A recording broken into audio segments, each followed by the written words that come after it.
So, are you deciding whether you should rent or buy in the Seattle area? Well, this video, I'm going to talk about should you rent or buy in Seattle?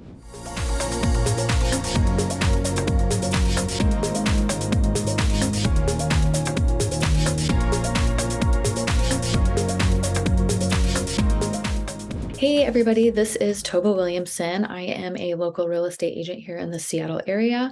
On this channel, we shoot tons of videos of what it's like to live in the Seattle metropolitan area.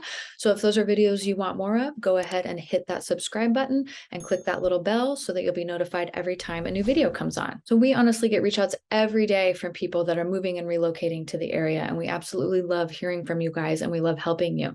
But we can't help unless you call or email or text. So reach out to us if you're moving or relocating to Seattle, and we'll help you. Give us a call, email, text. We got your back when you're moving to Seattle. Okay, so this video, I'm going to talk about renting versus buying in Seattle. I feel like that's like the age-old question, rent, buy, like what's better? Especially right now, our market is kind of going through a shift. We've been a very, very strong seller's market now. Prices were like going crazy. People were going crazy to buy houses. It was just pure madness. Now it's kind of mellowing out. Things are getting a little bit better. Interest rates are going up. Prices are going down. So like, what's the deal? Should I rent? Should I buy? You just got to try to figure it out. But I'm going to give you some info, hopefully, that helps you come up with a good decision. Full disclosure, I'm a real estate agent, so I always think that buying is like the better way to go. Sometimes if you're like only wanting to live in the area for maybe a short time, or if you want to move here and rent first to get an idea of what the area is like and then buy.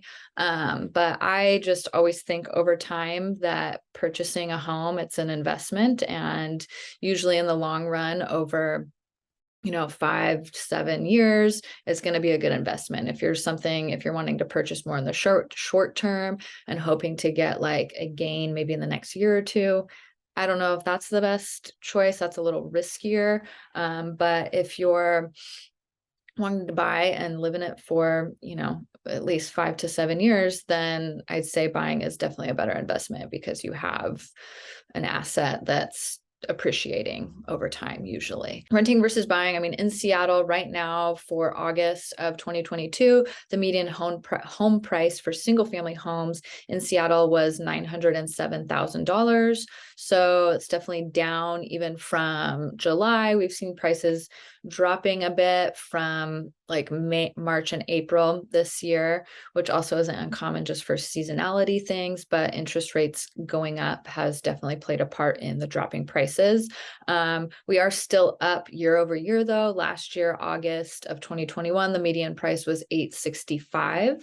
So we are still, above that range. I don't know what's going to happen in the spring. I think that will be kind of like a telltale sign of what's to come. But if we keep, those prices increasing in the spring, because usually we do see prices dropping again, like come fall, just anyways with seasonal changes. So median home price, you're looking at 907. It's definitely not cheap to purchase a home here.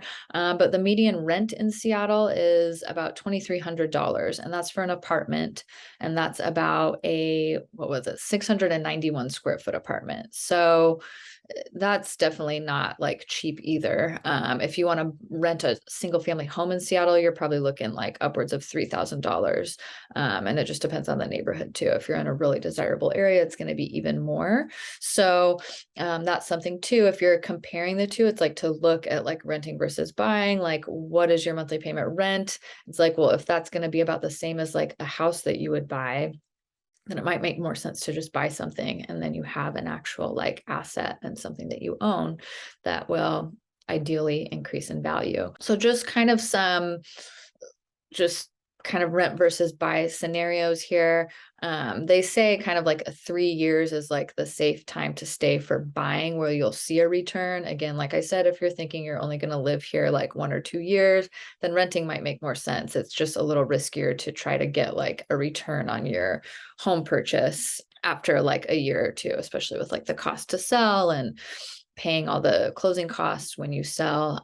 So you may not see much of a increase there. But the one benefit of renting is the flexibility to move. Again, if you're just like visiting or you're not really spending a lot of time, renting is just easier. You don't have to it's just easier to, stay for a year and then move afterwards, versus if you buy and you only want to stay for a year, then you got to like list your house and get it all ready to sell. Like it's a whole process too. So it's a little bit tougher.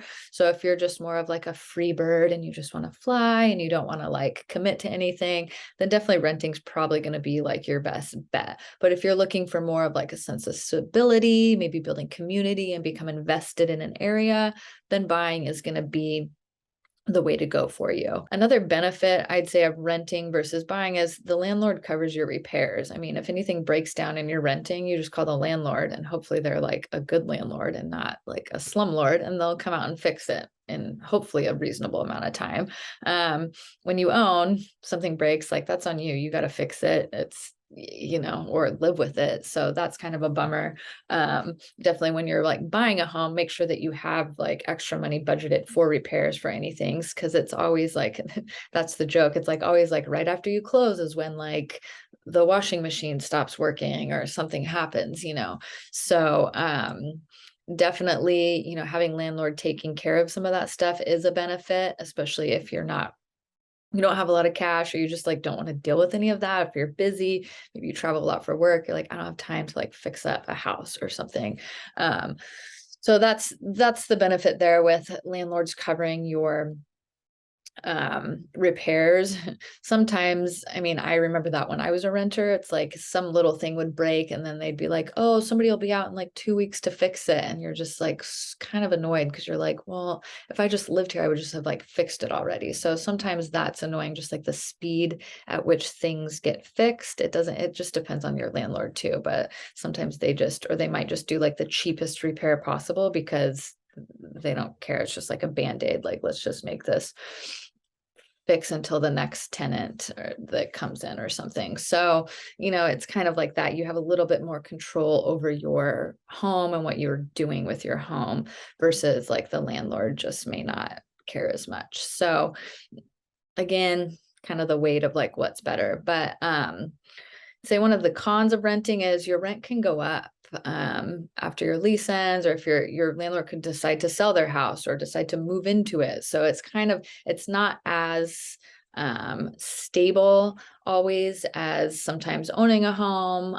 Your mortgage is almost always going to stay the same. I mean, there's property taxes that will fluctuate in price and can change your monthly payment.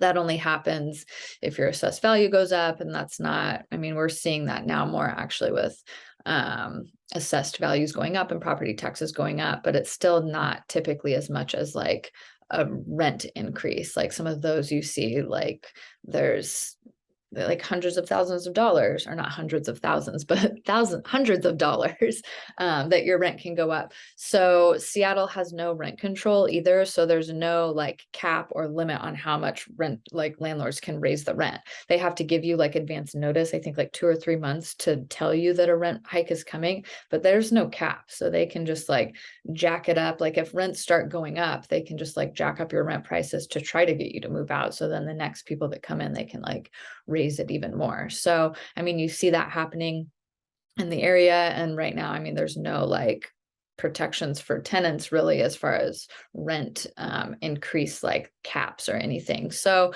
that's just one of the things that's kind of a bummer with renting is kind of that uncertainty where you may not be able to live there the next year after your lease is up, or they may raise rates. Where if you own it, I mean, as long as you're like paying your mortgage and you're not, something didn't happen where you can't pay, that's your house. Like you're always going to be able to live there. As long as you keep paying your mortgage and then you don't have to deal with it. That's another story. If you aren't able to pay your mortgage, then, but that goes into if you can't pay your rent, you're going to get kicked out also. So just owning offers a little bit more stability as far as monthly payments go, and just having a home to live in. I'd say the one kind of like setback as far as owning is just, depending on when you decide to sell. Like I've said before, you can like make or lose money. Traditionally in our area, the Seattle real estate market's been pretty steadily increasing over like the past 10 years. So we've seen appreciation rates that have been just fine.